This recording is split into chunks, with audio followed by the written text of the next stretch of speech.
Hey, everybody. Welcome to the Sober in Seattle podcast again with Stephen and Nancy. And we are here to talk about step 8. It is August 31st, so we're squeezing it in. And again, thank you so much, Stephen and Nancy, for being here with me today.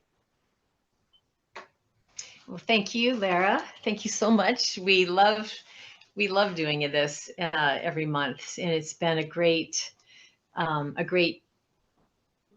exercise for both of us. That's awesome. So, as you mentioned, I was going to say maybe next year you guys can do traditions.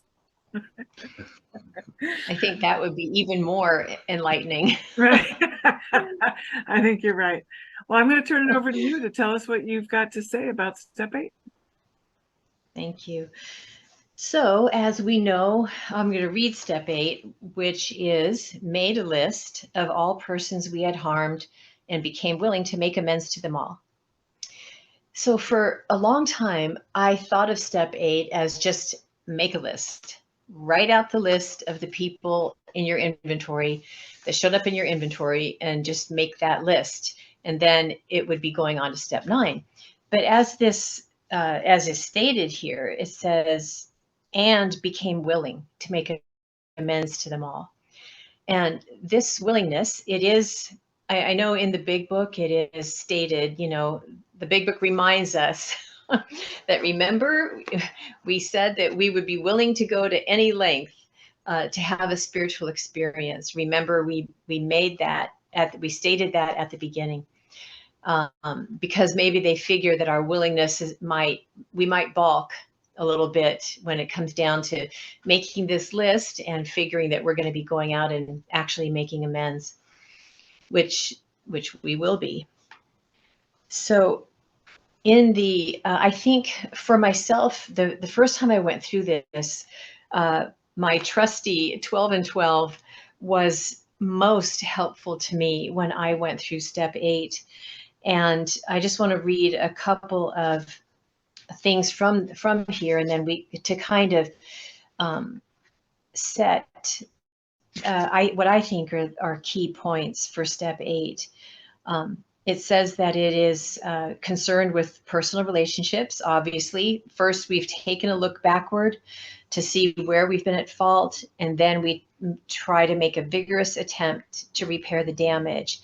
It talks about, this is where we begin to come into right relationship with every human being that we know, because this is a goal in our step work, to come into right relationship first with God, right? We're supposed to see to it that our relationship with God is right, and we do that by setting our relationships right with our fellows.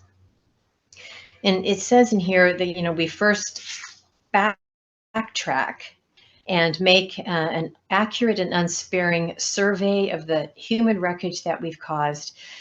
To a degree, we've already done this when taking our inventory, but now the time has come when we ought to redouble our efforts to see how many people I have hurt and in what ways. And so right there, it is telling me I need to redouble my efforts. Part of that is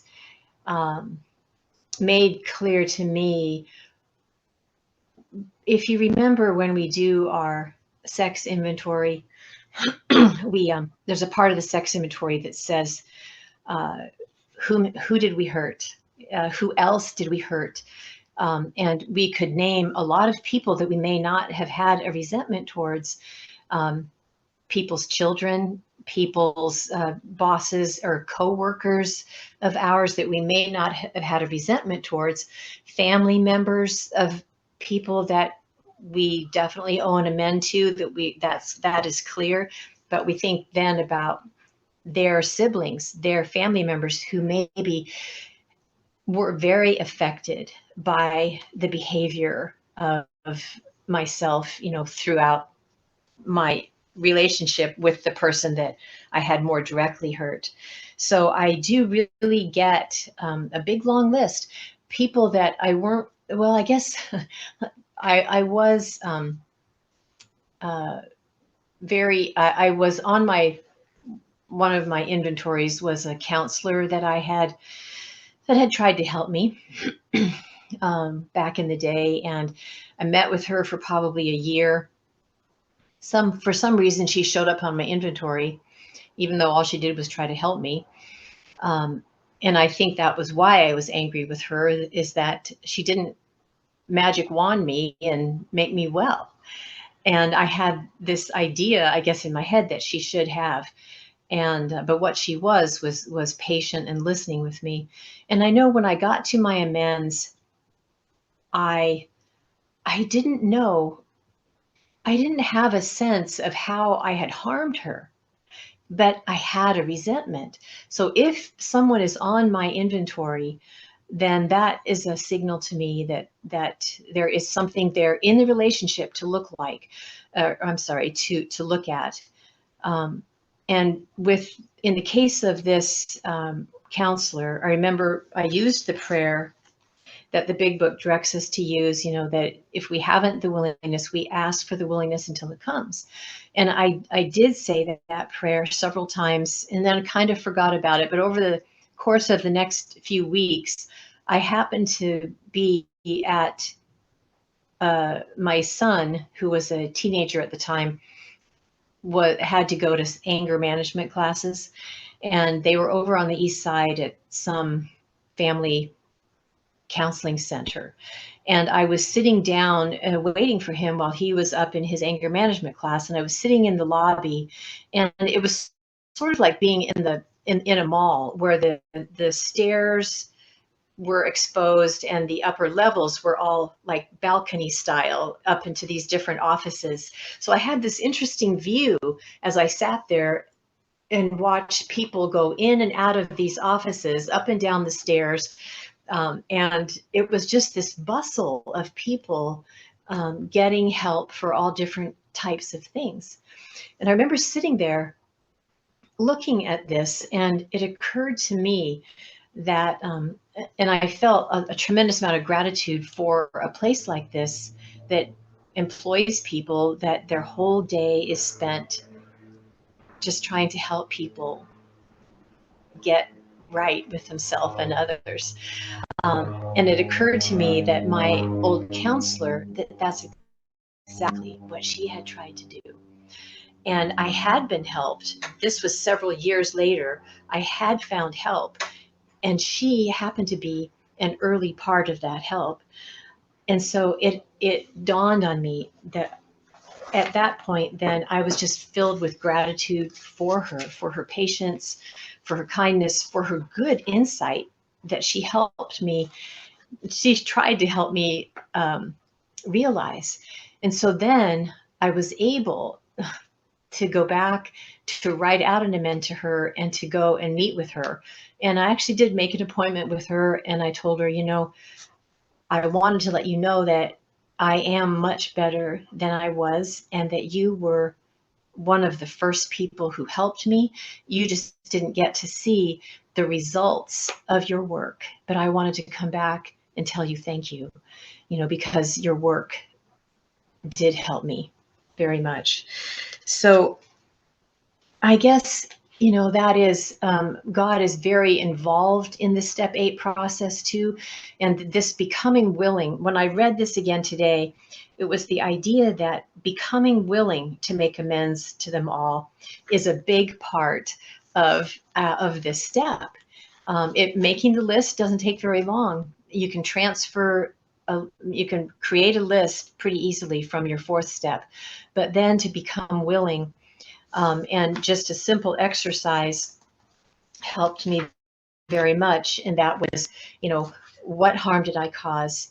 How did I feel? How do I think they felt? Knowing me, being in relationship with me, and what can I do?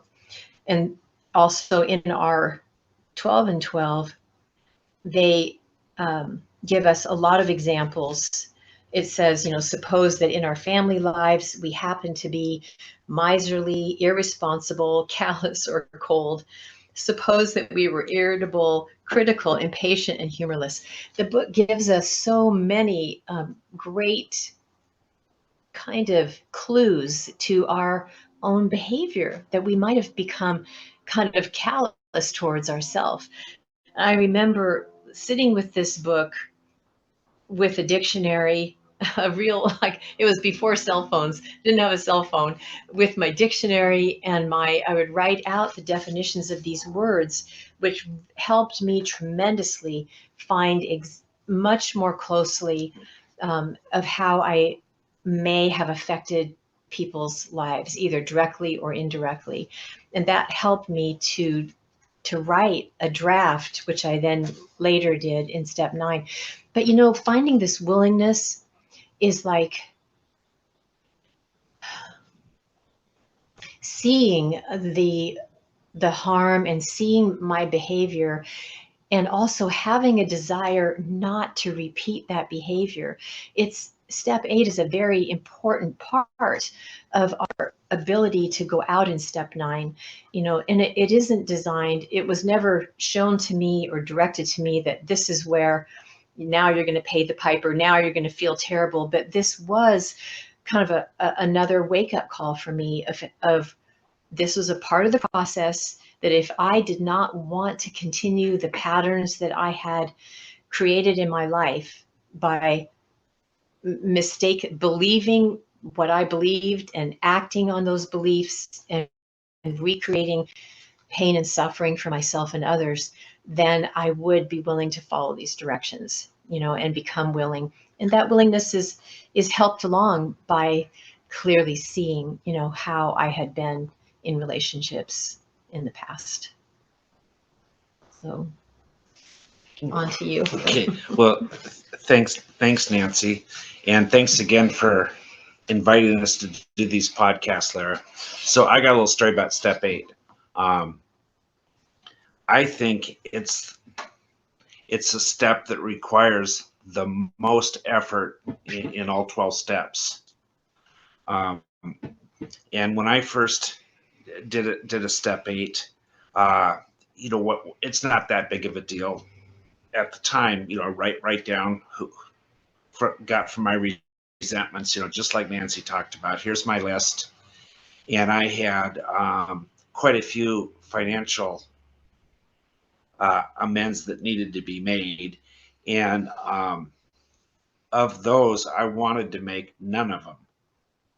But my experience was going through this with somebody that had been through it before.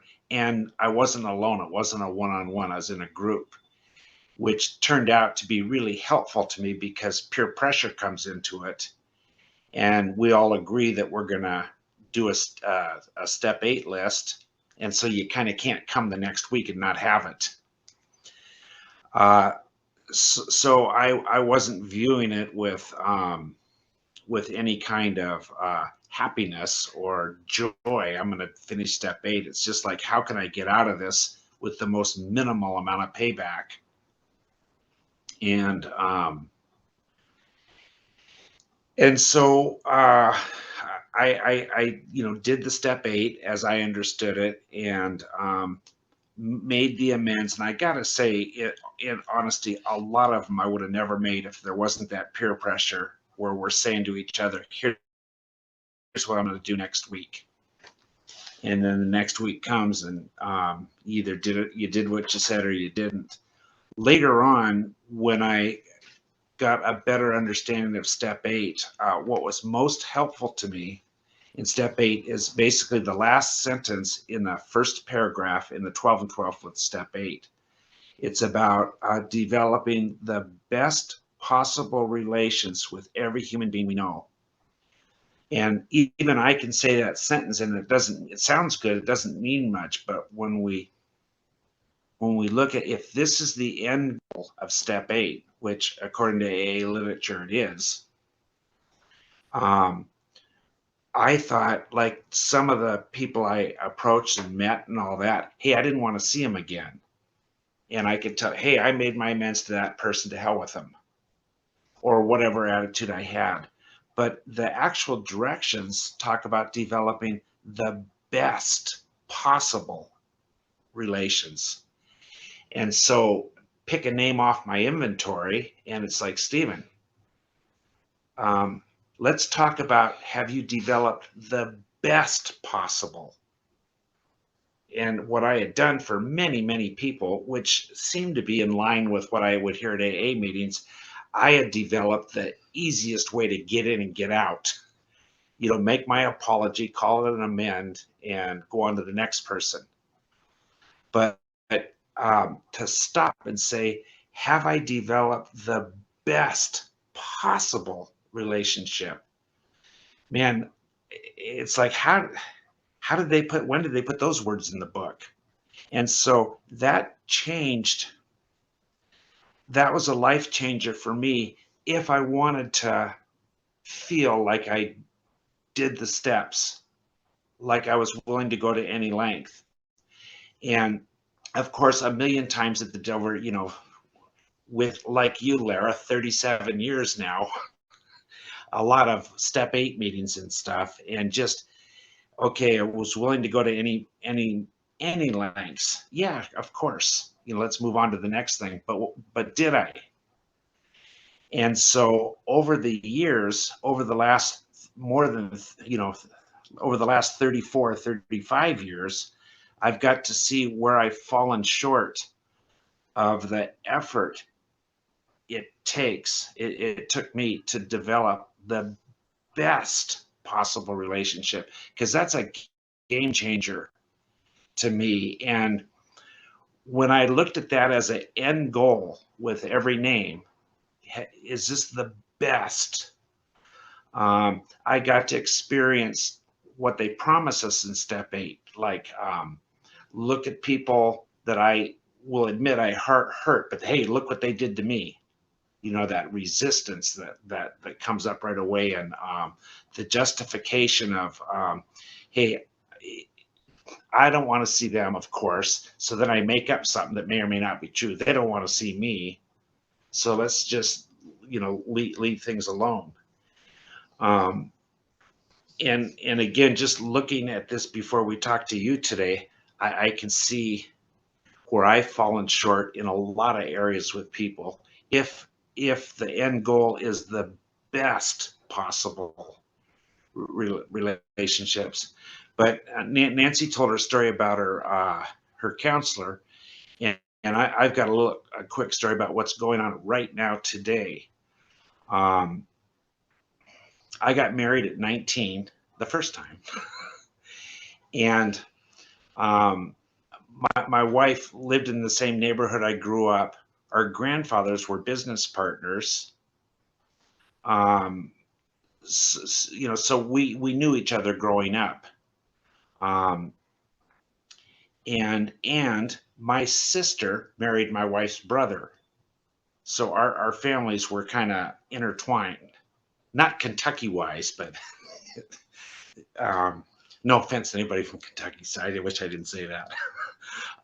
Anyway, our families were close that way. So I think I got married in 71. And my wife filed for divorce in 86 when I was 90 days sober. And boy, I was mad. But in this divorce, I was the first one in either of our families that had ever been filed for divorce. I had 7 siblings. My wife had 5. And everybody knew, of course, every family gathering, both families were together and all that. And as society looked at why we were getting divorced, I was 100% at fault. I mean, there was nothing but actually just pity for my wife. Like, how'd you put up with him for so long? And again, as society would see it, I was completely at fault. So over the years, my sister's still married to my wife's brother, and they've been married 50 years now. And at family gatherings, I still see all my ex-in-laws, and I didn't go for a long time. And they've been polite to me, but whether it was a result of me or not, my ex-wife has had a hard time in these last since we divorced, and since 1986.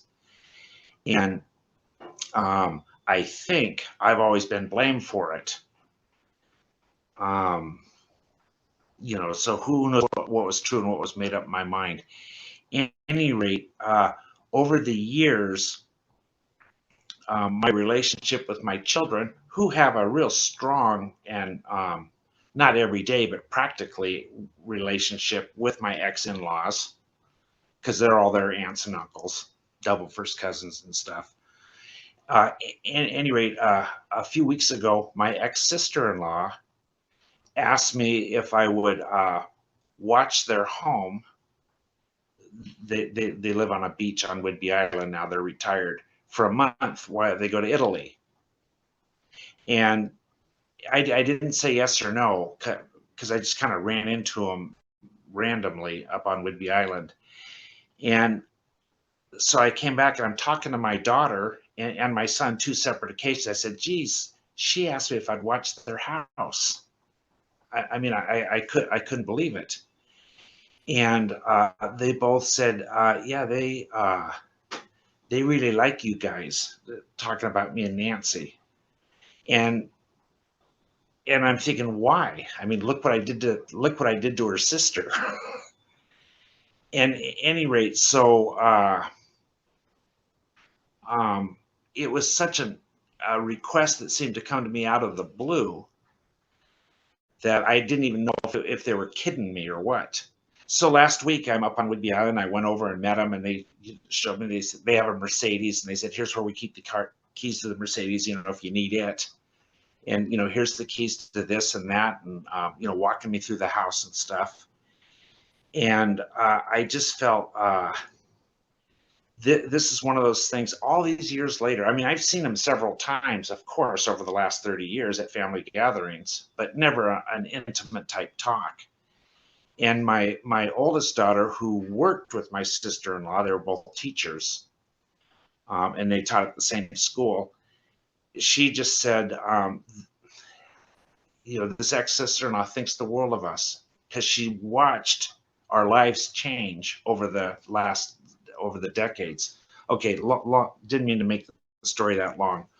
So in the big book, where it talks about, yes, there's a long period of reconstruction ahead, I got to see what that looked like in this instance. They just watched how we lived our lives, and ended up not like we're the last on the list of somebody that would watch their house at all. It wasn't like that. It's like we were first. And anyway, back to step 8. Until I had somebody show me that had been through this, that the end result of step 8 is to develop the best possible relationship with everyone. I thought it was just a checklist. Write the names down, get in, get out, and then talk about it at a meeting.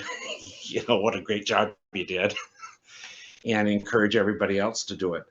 So interestingly, so that's the last sentence in the first paragraph in the 12 and 12. The first sentence of the second paragraph, it tells us what it's going to be like. This is a very large order. And how perfectly put, because trying to work in an apology and call that an amends, that's hard enough. But to develop that best, like, it couldn't be any better. Stephen, what you're asked to do here is develop the best. That's a very large order. And what was very helpful to me, I mean, so many people were helpful to me, so many.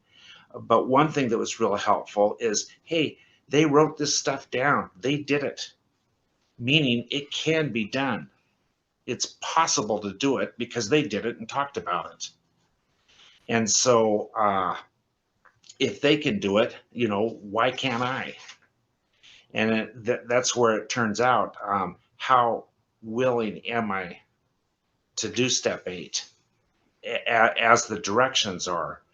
And I know from the people I've worked with over the years and people I listen to currently, boy, I get it when it's just, hey, I made my amends to that person, never want to see him again. Not suggesting that there aren't people you shouldn't see again. I don't know, circumstances are different. But when I put the acid test to me is, have I developed the best, not a good one, but the best possible relationship? And to me, uh, that's way more difficult, particularly at first, than any other step. Step 9, going to that, paying back money that I stole, paying back people that didn't even know I stole it, all that kind of stuff. So that's why I think also they say that at the end of step 8, they talk about this is the beginning of the end of isolation. Being able to look at what I actually did, using, of course, the inventory and all that for a springboard. It's I don't think there's a lot of people. Well, that doesn't even matter if there's a lot of people that are willing to do this or not. I don't know. I didn't know that that was the end result of step 8 for a long time, and it sure gets to show me where I am in my claim that I'm willing to go to any lengths. So that's Yeah, I'm glad you mentioned that sentence about the last sentence in the 12 and 12. It's the beginning of the end of isolation from our fellows and from God, which, as Stephen said, like it's the beginning of the end of isolation. So I didn't even know that was the problem. The problem being isolation or feeling separate. I found my original 34-year-old inventory, fear inventory, contrast between self-reliance and God reliance, and everything in there was like, I'm alone, I'm separate, I'm alone, I'm separate from God, and of course from everyone. So I didn't know it was the problem or a problem, this feeling of isolation from my fellows and from God. And this step is, like I said, it's the beginning of the end of that isolation, which not knowing it was the problem is okay.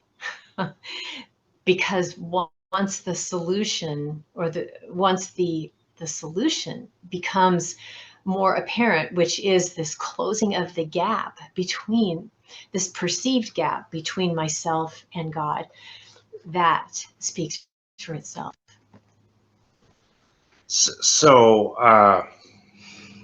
This recovery process that's outlined in our big book, uh, it can't help but transform or rocket a person into the 4th dimension, or transform to an entire psychic change. It can't do anything but that. And I got to see, which over the years, a lot of people have shared the same thing with me, the resistance we have to that. Like, my way of living my life, it's way better than it used to be, but there's some part of me that knows it could be way better than it is. And am I willing to just do what these guys did?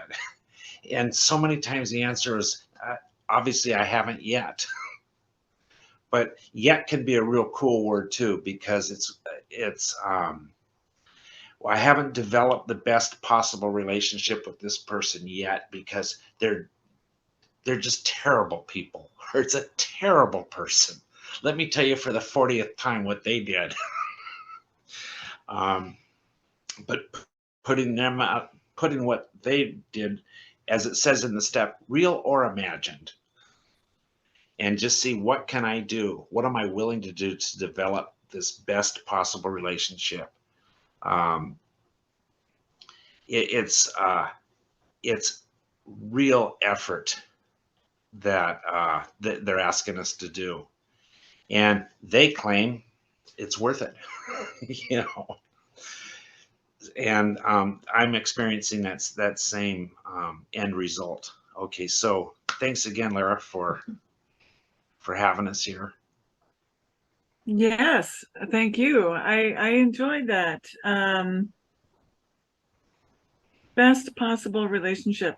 Just like I've recently been perceived as hurting somebody, and although that was not my intention, and I just like to think that they're just too sensitive.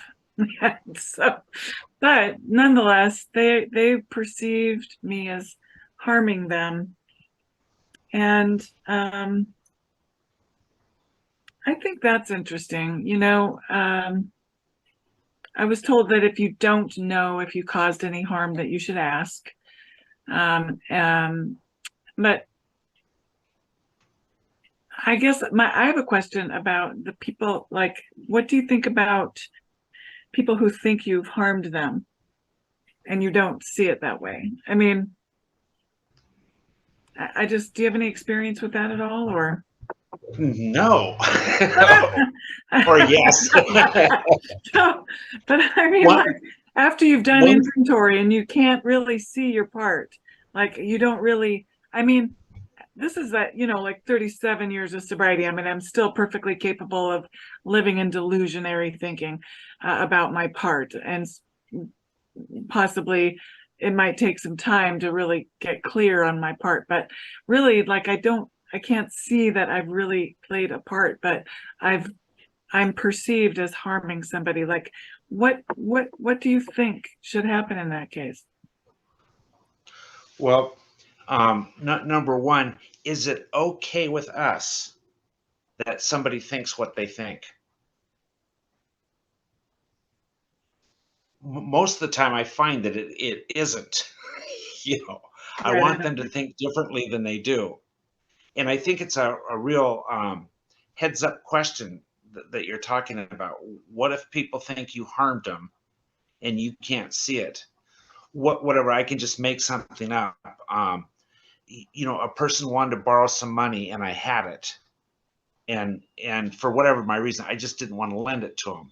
And they blame me for causing them harm because I wouldn't lend them money. Does that mean I did harm them? What was my motivation?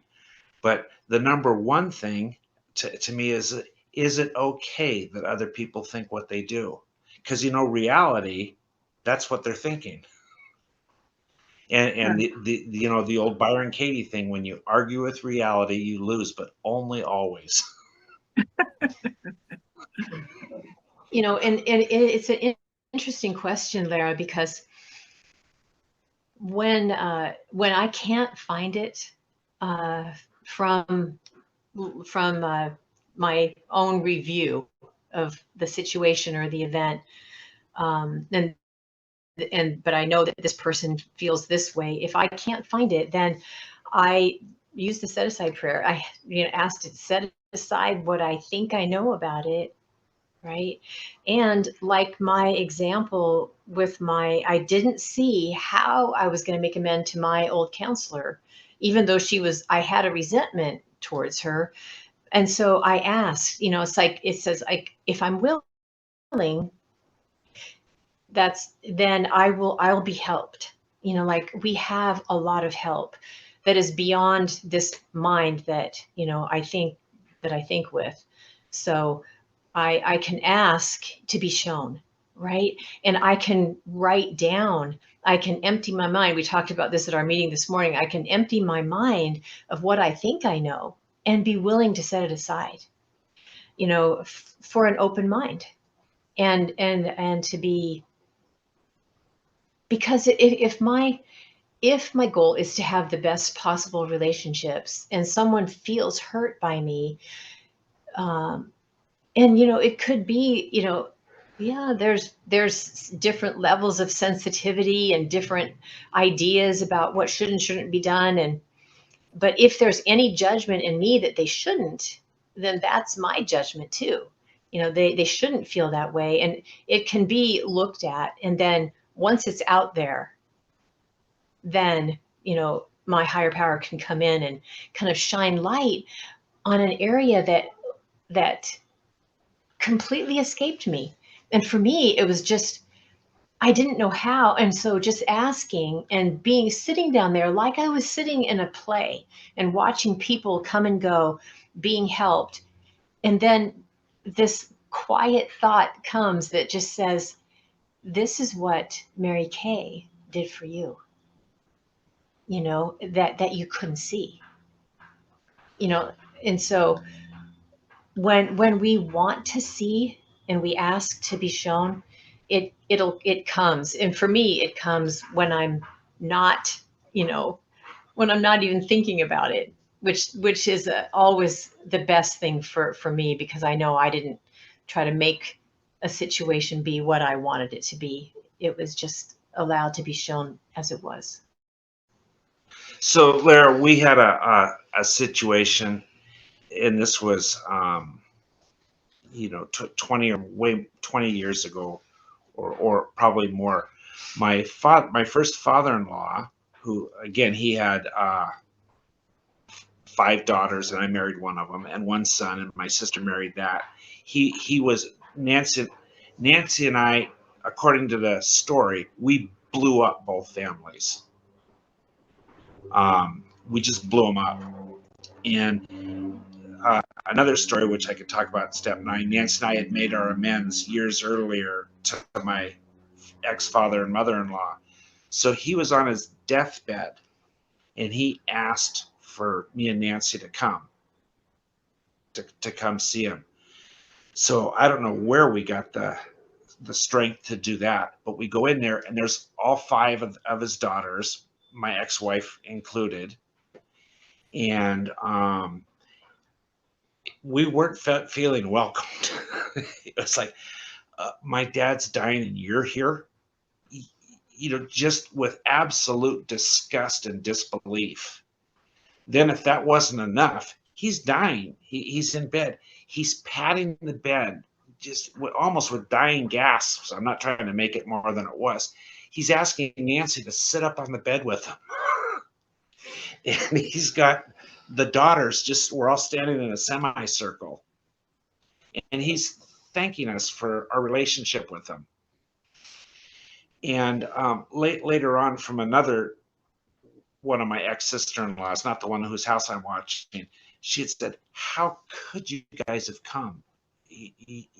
With my, remember, we were asked to come, and I just said, the words just came, and she was hurt, she was mad, they couldn't believe we showed up, almost like it's our fault that he's dying.